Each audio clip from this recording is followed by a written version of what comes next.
2장.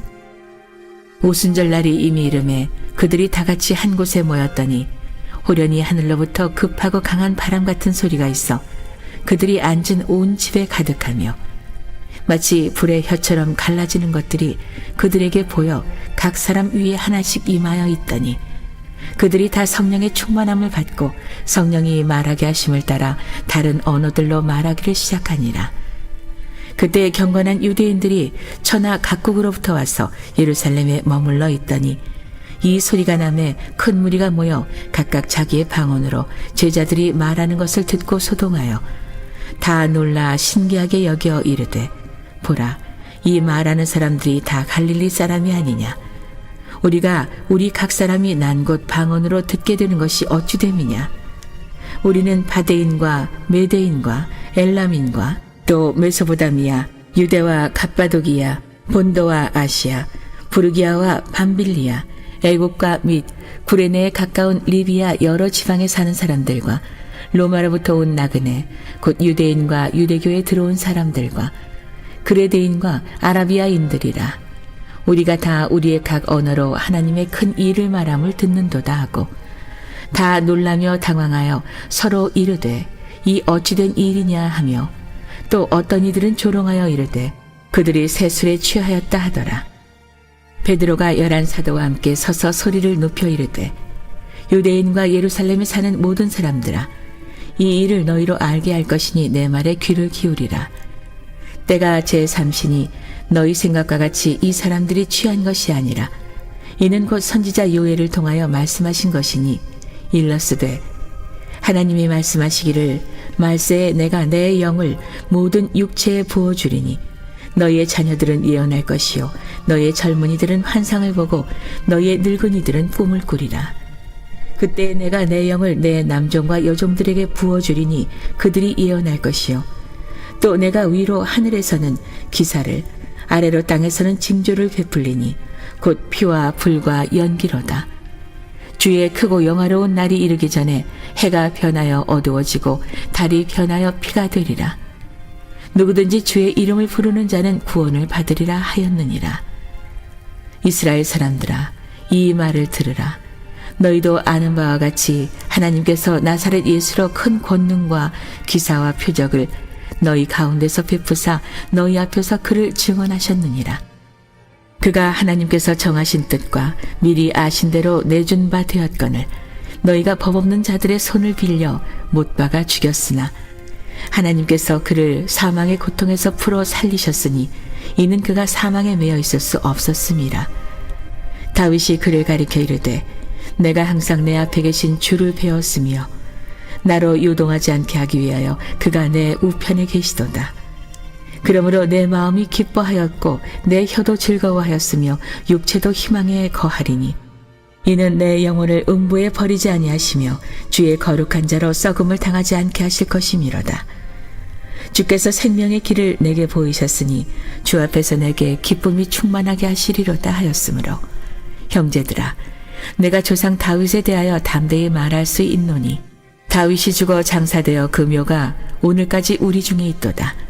그는 선지자라 하나님이 이미 맹세하사 그 자손 중에서 한 사람을 그 위에 앉게 하리라 하심을 알고 미리 본고로 그리스도의 부활을 말하되 그가 음부에 버림이 되지 않고 그의 육신이 썩음을 당하지 아니하시리라 하더니 이 예수를 하나님이 살리신지라 우리가 다 이 일의 증인이로다. 하나님이 오른손으로 예수를 높이심에 그가 약속하신 성령을 아버지께 받아서 너희가 보고 듣는 이것을 부어주셨느니라. 다윗은 하늘에 올라가지 못하였으나 친히 말하여 이르되, 주께서 내 주에게 말씀하시기를 내가 내 원수로 내 발등 상이 되게 하기까지 너는 내 우편에 앉아있으라 하셨도다 하였으니, 그런즉 이스라엘 온 집은 확실히 알지니 너희가 십자가에 못 박은 이 예수를 하나님이 주와 그리스도가 되게 하셨느니라 하니라. 그들이 이 말을 듣고 마음에 찔려 베드로와 다른 사도들에게 물어 이르되, 형제들아, 우리가 어찌할꼬 하거늘. 베드로가 이르되, 너희가 회개하여 각각 예수 그리스도의 이름으로 세례를 받고 죄의 사함을 받으라. 그리하면 성령의 선물을 받으리니 이 약속은 너희와 너희 자녀와 모든 먼데 사람 곧 주 우리 하나님이 얼마든지 부르시는 자들에게 하신 것이라 하고 또 여러 말로 확증하며 권하여 이르되 너희가 이 패역한 세대에서 구원을 받으라 하니 그 말을 받은 사람들은 세례를 받음에 이날에 신도의 수가 3,000이나 더하더라. 그들이 사도의 가르침을 받아 서로 교제하고 떡을 떼며 오로지 기도하기를 힘쓰니라. 사람마다 두려워하는데 사도들로 말미암아 기사와 표적이 많이 나타나니 믿는 사람이 다 함께 있어 모든 물건을 서로 통용하고 또 재산과 소유를 팔아 각 사람의 필요를 따라 나눠주며 날마다 마음을 같이하여 성전에 모이기를 힘쓰고 집에서 떡을 떼며 기쁨과 순전한 마음으로 음식을 먹고 하나님을 찬미하며 또 온 백성에게 칭송을 받으니 주께서 구원받는 사람을 날마다 더하게 하시니라. 오늘도 이런 새벽 미명에 여러분 주님 품에 참 잘 나오셨습니다. 오늘 월요일은 우리 부교육자들이 이렇게 돌아가면서 말씀을 전하는데 제가 새벽에 이렇게 일찍 일어났는데 오늘 나가서 말씀을 전하고 기도하지 않으면 안 되겠구나라고 하는 그런 영적인 울림이 있어서 그래서 제가 오늘 이렇게 나타났습니다. 할렐루야, 반갑죠? 그래 오늘 하나님이 우리에게 주시는 놀라운 생명의 말씀, 이 사도행전 2장 말씀인데 참 엄청난 말씀이 이곳에 담겨 있습니다. 사도행전 1장에서 부활하신 주님께서 40일간 제자들과 함께 하시면서 하신 말씀의 핵심은 내가 너희에게 약속한 바, 그 약속한 바를 기다려라. 그 약속한 바가 뭐예요? 성령이 너희에게 임하면 너희가 이제는 권능을 받고 예루살렘과 온 유대와 사마리아 땅 끝까지 이르러 내 증인이 될 거다. 너희가 엄청난 사람들로 변화되게 될 거야. 흩어지지 말고, 그리고 이 예루살렘을 떠나지 말고 모이라는 거예요. 그랬더니 그들이 그 소리를 듣고 무려 120문도가 마가의 다락방에 한자리에 모여가지고 한 마음으로 뜨겁게 기도하기 시작했습니다. 그랬더니 실제로 사도행전 2장에 오니까는 주님이 말씀하신 그대로 하늘의 문이 열리면서 성령이 불의 혀처럼 그들에게 임하는 그런 놀라운 역사가 나타나게 된 거예요. 그 기록이 사도행전 2장의 문을 열면서 나와요. 여러분 그 내용을 보세요. 1절로 4절 말씀을 보세요. 오늘 1절로 4절 함께 읽어봅니다. 오순절 날이 이미 이름에 그들이 다 같이 한 곳에 모였더니 호련히 하늘로부터 급하고 강한 바람 같은 소리가 있어 그들이 앉은 온 집에 가득하며 마치 불의 혀처럼 갈라지는 것들이 그들에게 보여 각 사람 위에 하나씩 임하여 있더니 그들이 다 성령의 충만함을 받고 성령이 말하게 하심을 따라 다른 언어들로 말하기 시작하니라. 아멘. 여러분 초대교회의 역사는 여기서부터 시작되는 거예요. 우리는 흔히들 초대교회로 돌아가자라고 하는 말을 많이 하고 그래서 교회 이름을 아예 초대교회로 이렇게 교회 이름을 붙여서 교회를 섬기는 이런 경우들도 참 많이 있는데 초대교회가 어떻게 세워지는가 그 과정을 말씀을 통해서 면밀히 들여다보면 자 여러분 초대교회가 세워질 때는요 하늘의 문이 열리면서 하나님의 영이 강하게 임하기 시작했다는 거예요. 할렐루야. 그래서 오늘 성경에 보게 되니까 자, 몇 가지 영적인 원리가 나오는데 그냥 성령이 그들이 각자 골방에 혼자 있었는데 그곳에 임한 게 아니고요. 그들이 그 밖의 상황 속에서도 도저히 모일 수 없는 그런 상황 속에서도 흩어지지 않고 다 같이 한 마음으로 한 자리에 모여 기도할 때 하나님의 영이 임했다는 거예요. 여러분에게 영적인 원리가 있죠. 우리가 오늘 이 새벽에 이렇게 모이는 이유가 있어요. 여러분이 혼자 집에서 기도할 수 있어요. 그러나 함께 모여 한 자리에 한 마음으로 기도할 때 하늘의 문이 열리고 하나님의 영이 이 자리 가운데 임하게 될 줄로 믿습니다. 그래서 함께 모일 때 뭉쳐야 살고 흩어지면 죽는다 라고 하는 말, 영적인 차원에서도 그대로 적용이 가능한 거예요. 우리가 함께 모일, 두세 사람이 내 이름으로 모인 곳에 내가 너희와 함께 있으리라 주님 말씀하여 주셨잖아요. 그래서 오늘 이 새벽 공동체가 너무너무 귀한 거예요. 할렐루야. 우리가 이렇게 함께 모여 하나님의 말씀을 듣고 그리고 그 말씀 붙잡고 함께 기도하니 오늘 하나님의 영이 저와 여러분 가운데 가득 흘러 넘치게 될 줄로 믿습니다. 자, 함께 모여 한 자리에 모여 기도할 때 성령이 임하게 되었는데 오늘 성경을 보게 되니까 하나님의 영이 온 집안에 가득했다. 저는 이 대목을 읽으면서 제 안에 이렇게 사모하는 마음이 들어요. 주님, 우리 성도들의 가정에도 하나님의 영이 이렇게 가득하게 해주세요. 할렐루야. 저는 여러분의 가정에 하나님의 영이 가득하게 되기를 간절히 바랍니다. 어두운 영이 여러분의 가정에 가득하면 안 되잖아요. 하나님의 영이 임해야 돼. 할렐루야. 우리 갈릴리 교회도 하나님의 영이 임해야 되지만 여러분의 가정에도 하나님의 영이 가득해야 돼. 그 여러분의 가정에 하나님의 영이 충만한 가정, 하늘문이 열린 가정, 그래서 하나님의 영이 떠나지 않는 그런 가정, 그런 가정이 되기를 간절히 바랍니다. 초대교회 이런 일들이 일어나게 된 거예요. 온 집안에 하나님의 영이 가득했고 그들이 다 성령 충만하겠다는 거예요. 저는 우리 갈릴리교회 모든 성도들이 정말 성령 충만한 성도들이 되시기를 간절히 열망합니다. 제 자신부터 또 우리 교육자들과 우리 온 성도들이 성령 충만하고 여러분이 머무는 가정마다 하나님의 영이 가득 흘러 넘치고 할렐루야. 그리고 저와 여러분이 모이기를 힘쓰게 될 때 말이죠.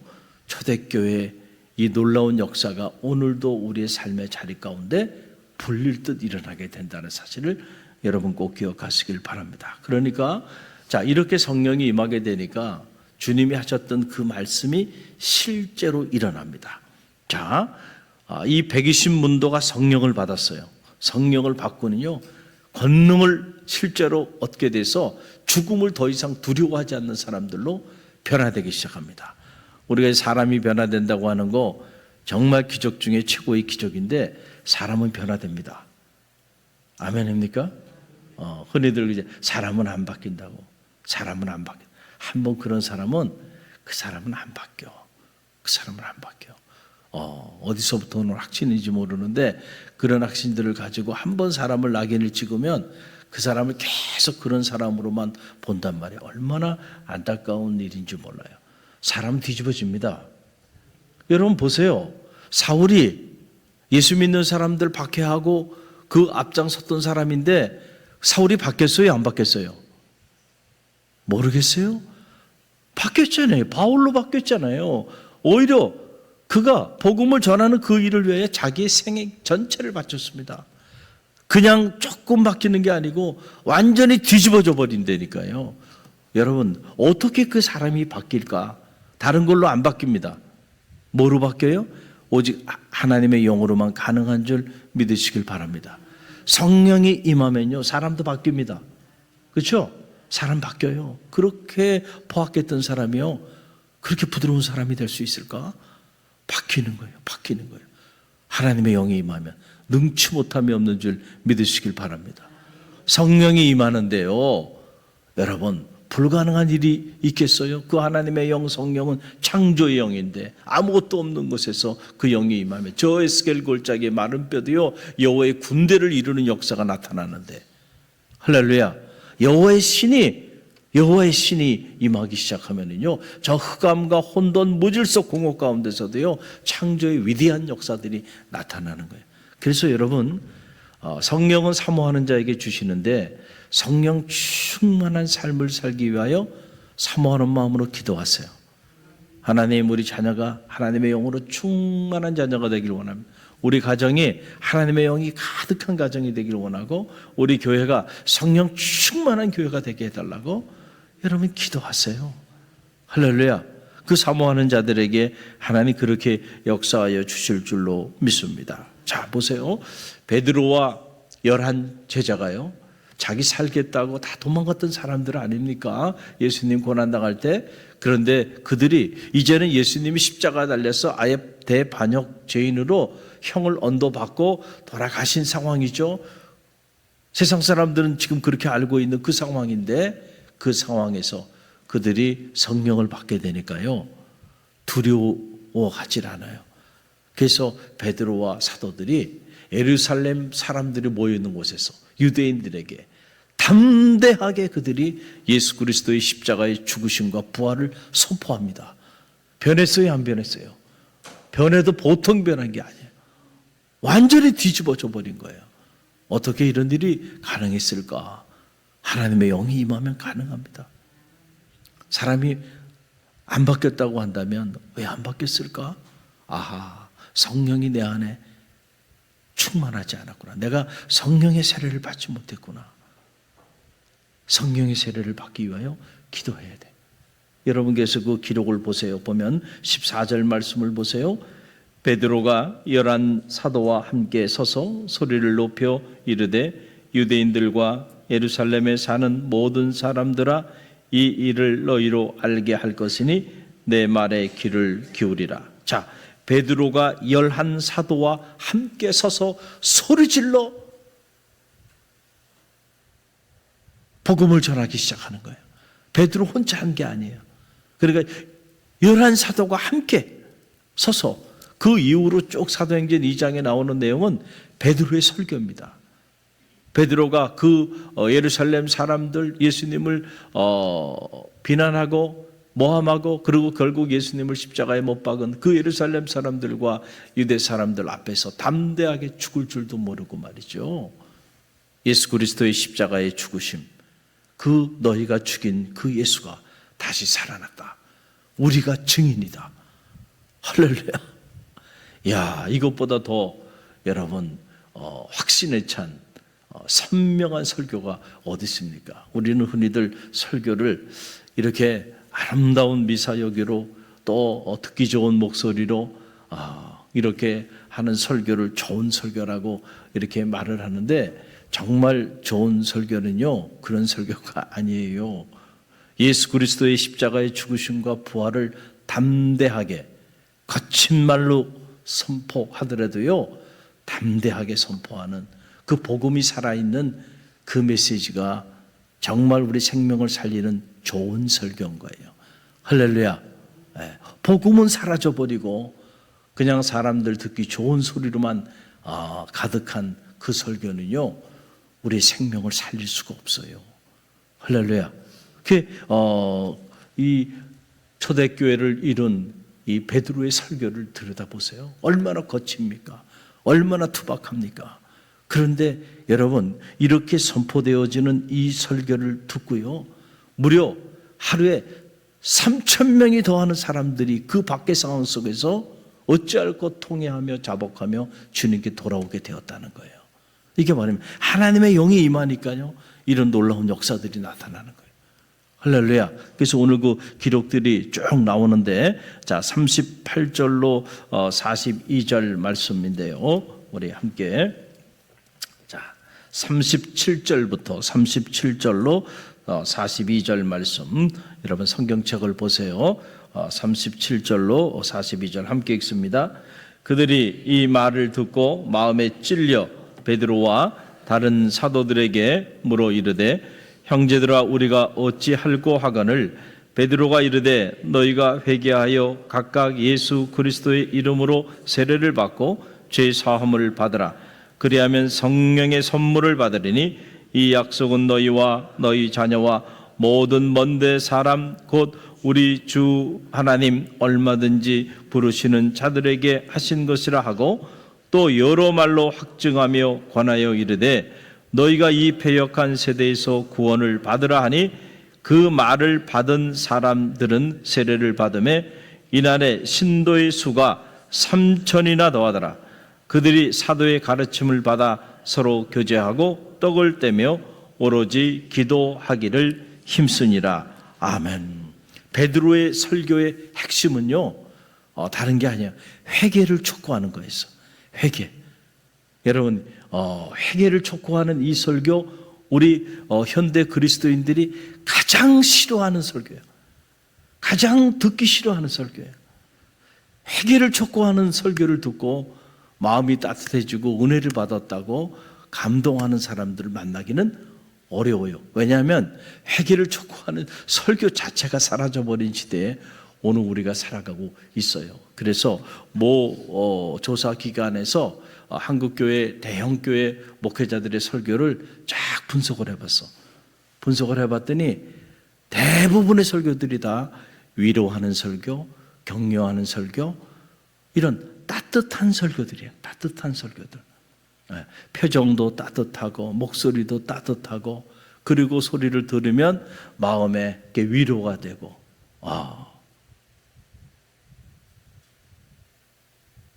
칭찬해주고 인정해주고 격려해주고 용기를 북돋아주고, 다 이런 설교들이라는 거예요. 그런데 정작 회개를 촉구하는 설교를 찾아보기가 어렵다는 거예요. 이거는 초대교회 베드로의 설교하고는 완전히 다른 설교죠. 물론 여러분 위로가 필요해요. 할렐루야. 또 우리가 격려도 필요해요. 또 우리가 마음이 무너질 때 말씀을 통하여 우리가 용기를 얻기도 해야 돼요. 그러나 여러분, 그런 소리만 듣는다 그러면 여러분의 영혼은 여러분 죽을 수 있다는 사실을 꼭 알아야 된다. 할렐루야. 이걸 알아야 돼. 이걸 알아야 돼. 여러분 한번 가만히 보세요. 알코올 중독자가 있다고 한번 생각을 해보세요. 자, 이 사람이 알코올 중독자니까 대부분의 알코올 중독자들이 마음이 여린 사람들이에요. 마음이 여리기 때문에 모질게 자기를 컨트롤하지 못하는 거예요. 그래서 자꾸 술에 의존하는 거란 말이에요. 그러다 보니까 결국 헤어나오지를 못하는 거예요. 그게 다 마음이 여려서 그래요. 그 사람이 뭐 이렇게 마음이 못돼서 그런 게 아니란 말이죠. 그러니까 그 여린 사람 상처받을까 봐 여러분 그냥 위로하고 격려하고 용기를 북돋아주고, 그래 괜찮아 용기를 내, 계속 마셔. 여러분 그게 살 길입니까? 아니죠. 정말로 여러분의 사랑하는 이가 알코올 중독자가 됐어요. 정말로 새 사람이 되게 하기를 원한다고 한다면 여러분들이 맨날 그를 격려하고 위로하고 괜찮아 마셔도 괜찮아 그럴 수도 있지, 계속 그렇게만 여러분 이야기 하실까요? 여러분의 사랑하는 딸이, 여러분의 사랑하는 아들이 알코올 중독에 걸려서 헤어나오지 못하고 살아가고 있다고 한다면 여러분은 어떻게 이야기하시겠어요? 그 아이를 붙잡고 통곡하면서라도 더 이상은 안 된다고, 그렇잖아요? 그 아이가 상처받든 어떻게 되든지 간에 그 아이가 네가 지금 계속 이렇게 술을 마시다가는 너 인생은 여기서 끝나. 듣기 싫은 얘기지만 청산해야 돼. 이제 술을 좀 줄여야 돼. 그리고 나중에는 결국 술을 끊어야 돼. 이 술이 너를 이렇게 망쳤잖아. 아직도 모르겠어? 한 번 얘기해가지고는 안 듣죠. 왜냐하면 거기에 빠져 있으니까. 그러면 어떻게 해요? 또 얘기하면 잔소리라고 그러고, 또 얘기하면은 어떻게 해요? 상처받을까 봐 얘기를 안 합니까? 아니죠. 언제까지 얘기해요?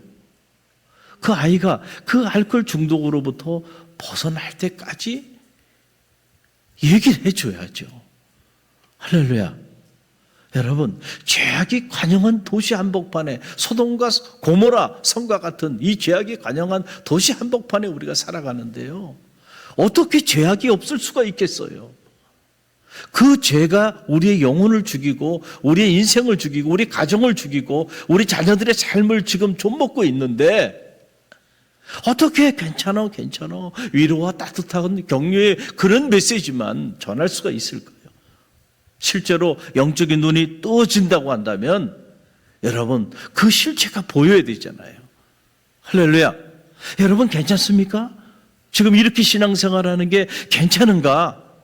주님이 오셔서 아무하게 목사 너 교회에 이러이러한 사람들 있지, 장로님들 있고 권사님들 있고 여기저기 이런 사람들 있는데 그렇게 신앙생활하는 게 괜찮아? 괜찮은 거야? 근데 왜 너는 그들에게 믿음으로 권면하지 않니? 저들이 다 죽어가고 있는데, 영적으로 이미 다 무너져 버렸는데, 그것도 모르고 있는데 너는 알잖아. 근데 왜 너는 그들에게 권면을 하지 않아? 왜 그들에게 회개를 촉구하지 않아? 그들이 이 소리를 들으면 너를 싫어할까 봐? 그들이 이 소리를 들으면 부담스러워할까 봐? 네가 정말로 그들을 사랑하는 주의 종이야? 나쁜 사람이구나. 너는 사꾼 목사야. 그렇게 말씀하여 주지 않을까요? 여러분, 사도 베드로의 초대교회를 세운 이 설교의 핵심은 다른 게 아니에요. 너희가 회개하여 죄사함을 받으라는 거예요. 할렐루야. 내가 무슨 죄를 졌어요? 제가 뭐를 잘못했어요? 여러분, 그렇게 생각하는 분이 있다고 한다면 그게 여러분의 죄입니다.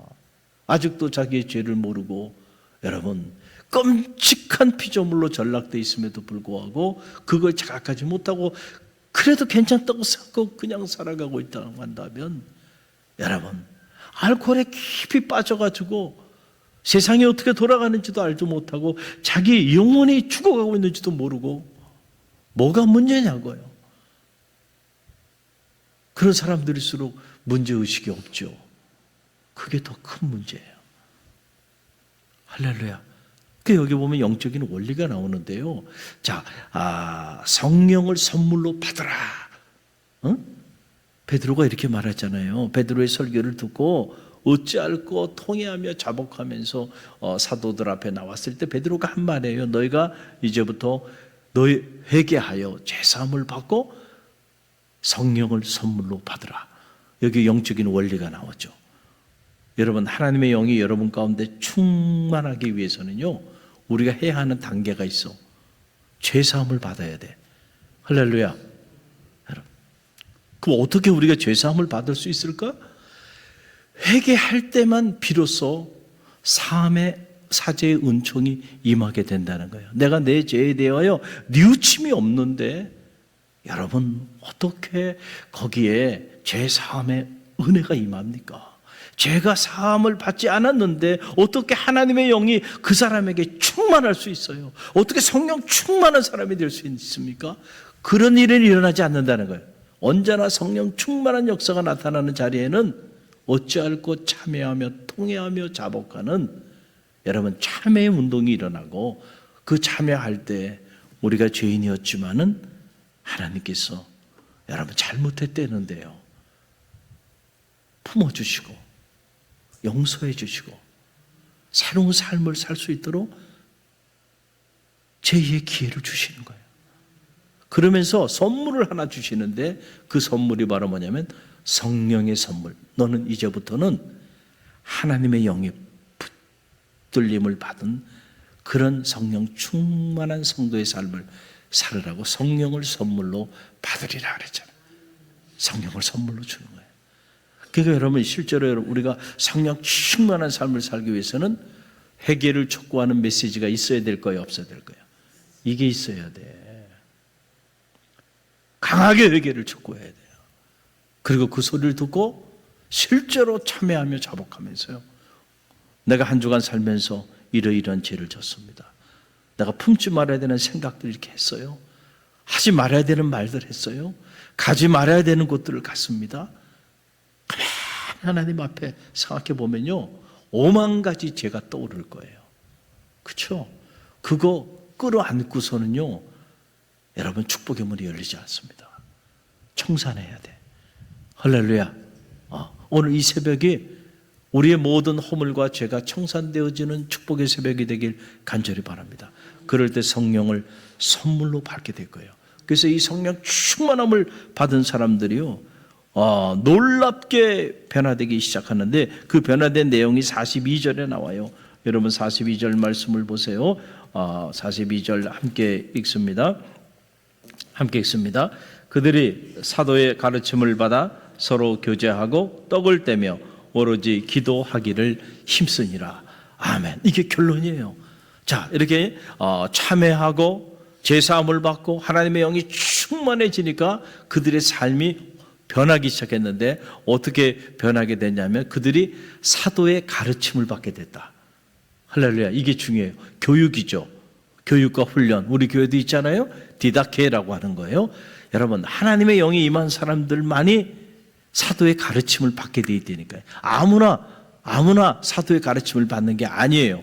또 두 번째, 그들이 서로 교제하면서 떡을 떼기 시작했다. 하나님의 영이 임하면 하나님의 영은 사랑의 영이라 그 사랑의 영을 공급받으면 홀로 머물러 있지 않고 함께 나누게 돼 있어요. 함께 교제하게 돼 있어요. 이게 성령의 역사야. 이걸 코이오니아라고 말하는 거예요. 그리고 세 번째, 자, 그들이 성령 충만해지게 되니까 흩어지지 않고 함께 모여서 오로지 뭐에 힘썼다는 거예요? 기도에 힘쓰니라. 할렐루야. 세 가지요. 사도의 가르침을 받았고 서로 교제했고 그리고 오로지 기도에 힘썼다. 이 세 가지가요, 초대교회 역사를 이루는 영적인 원동력이었어요. 오늘 우리 갈릴리 교회가 이런 초대교회를 본받아 정말 주님의 십자가의 사랑을 만방에 전하는 그런 능력 있는 교회로 성장하기를 열망한다고 한다면 이 세 가지가 우리 교회 안에 있어야 한다는 거죠. 할렐루야. 사도의 가르침을 받는 운동, 그리고 서로 사귀고 교제하는 운동, 그리고 오로지 기도에 힘쓰는 운동. 할렐루야. 여러분, 이걸 가르쳐버리고 교회가 성장한다? 여러분, 그런 일은 일어나지 않아요. 만약에 정말로 그런 일이 일어난다면 그건 교회는 아니에요. 어떤 문화단체가 되거나 아니면 어떤 다른 영이 임한 것이지 하나님의 교회는 그렇게 세워지지 않아요. 하나님의 말씀이 우리에게 가르쳐주고 있잖아요. 할렐루야. 저는 우리 갈릴리 교회가 이 초대교회의 영적인 변화 그리고 영적인 성장을 이룬 것처럼 이런 변화가 우리 교회 안에도 일어나게 되기를 간절히 바랍니다. 할렐루야. 오늘 주신 말씀 붙잡고 우리가 기도하며 나갑니다. 기도할 때에 오늘 주신 말씀을 꼭 기억하세요. 죄사함을 받고 참회하여 죄사함을 받고 하나님의 영을 선물로 받으라 그랬어요. 여러분이 하나님의 영을 선물로 받는 주인공들이 다 되시기를 간절히 축원드립니다.